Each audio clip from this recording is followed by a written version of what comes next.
Pour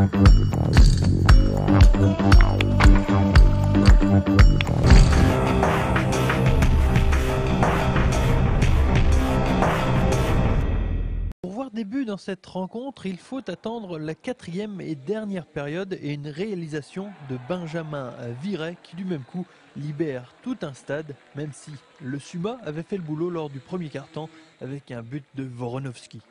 Ah, c'est vrai qu'à 1-0, c'était tendu pour tout le monde, surtout qu'ils ont eu quand même pas mal d'occasions. Heureusement, c'est pas au fond.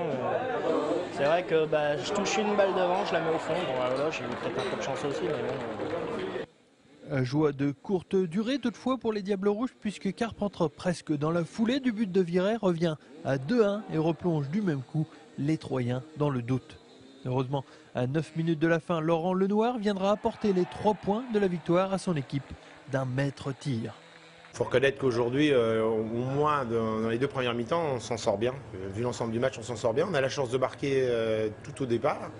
Mais Carpentras nous a prouvé qu'ils étaient encore là. Et on a eu quand même des poteaux. On va reconnaître qu'au bout de 2 périodes, je ne pensais plus beaucoup à un 3-1 final.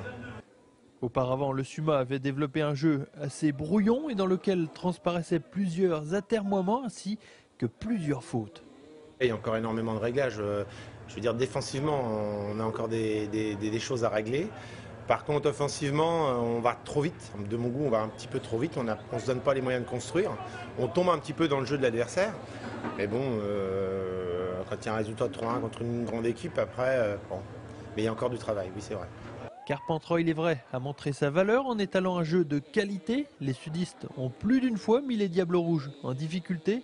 Le Suma a toutefois tenu bon dans les mauvais moments. Preuve que cette saison, il faudra compter avec les Aubois pour la lutte en haut du classement.